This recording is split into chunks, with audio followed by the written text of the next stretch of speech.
Welcome back to Ben's Book Club. Today we are diving into the book, The Art of Spending Money. Now, this is a really fascinating follow-up to The Psychology of Money, but instead of asking, how do you build wealth, it asks a totally different question. What are you supposed to do with it once you have it? And that's the central question, isn't it? I mean, we spend our lives learning how to earn money, how to save it, but when it comes to spending it, we're surprisingly clumsy. This book really gets into that problem, looking at spending as a skill, a way to get the best possible psychological return on your investment. All right, so first things first. This is not a budgeting guide. You're not going to find any advice here about cutting out your daily latte, okay? Instead, what we're doing is a deep dive into the psychology of it all. Why does having more money so often fail to make us happier? And more importantly, what can we do to change that? Okay, so at the very heart of this book is this one crucial distinction. You can see money in two ways. One, it's a tool to build a better life for yourself, right? It buys you freedom, it reduces your stress, it helps you create these incredible memories. Or you can use it as a yardstick, a way to constantly measure yourself against everyone else, always seeking status and admiration. And here's the kicker. A lot of us say we want the first one, but we end up chasing the second without even realizing it.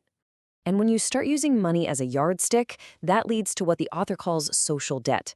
Think about it. It's that invisible pressure we all feel to keep up, to buy the things that are going to impress other people.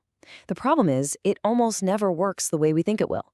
We might generate some envy, but we mistake that for real admiration.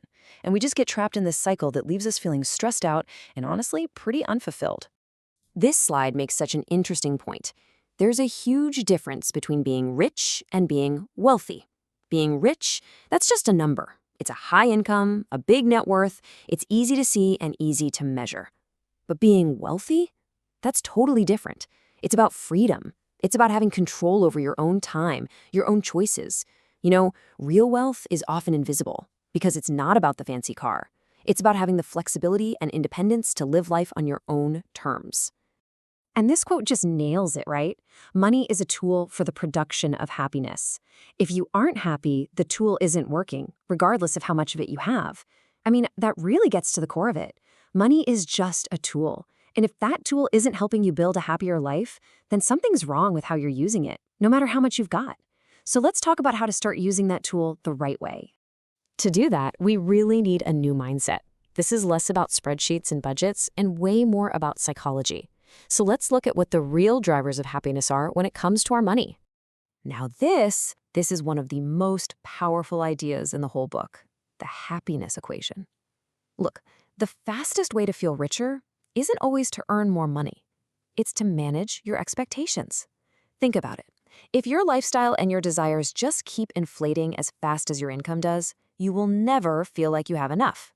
Contentment is actually a way more powerful lever for happiness than another pay raise. Okay, so if that's the mindset, what about the actions? What can we actually do? Well, the book lays out 5 really practical, research-backed strategies for turning your money into genuine well-being. And here they are, the 5 pillars of happy spending. Number 1, buy experiences, not things. 2, make it a treat. 3, buy time. 4, pay now and consume later. And number 5, invest in others. Let's just quickly break down what each of those really means. All right, first up, buy experiences, not things.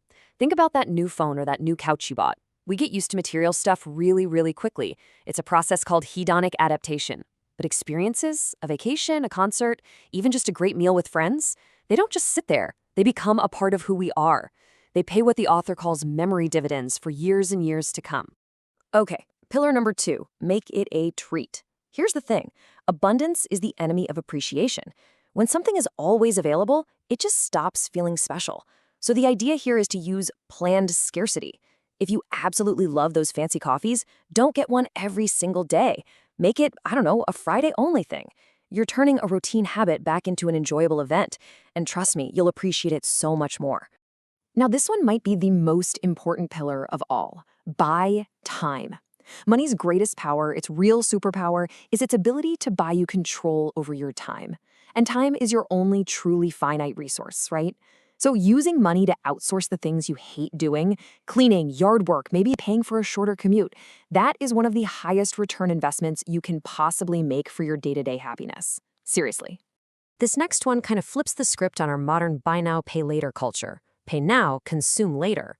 When you pay for something upfront, let's say you book a vacation for 6 months from now, and then you wait to enjoy it, you get this amazing psychological bonus, the joy of anticipation. The book calls it the drool factor, which I love.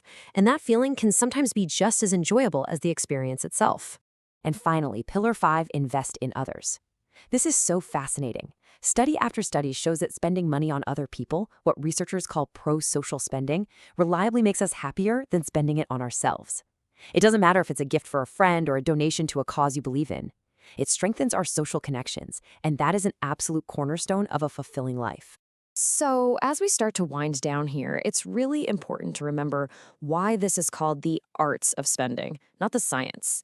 There is no one-size-fits-all formula. This is a personal practice. It's all about experimenting and discovering what truly brings you joy and contentment.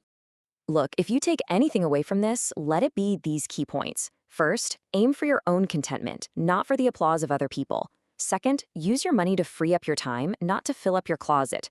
Spend less to impress other people and more to align with what you actually value. Because at the end of the day, where your money goes, that reveals what you truly care about. In the end, money isn't really about the numbers on a screen. It's about the stories we tell ourselves. Stories about what success looks like, what really matters in life, and what makes a life well lived. So the final question I want to leave you with is this. What story is your spending telling? Thank you so much for joining me to talk about the art of spending money. I really hope it gave you some valuable new ways to think about your own financial story. Make sure you subscribe so you don't miss an episode.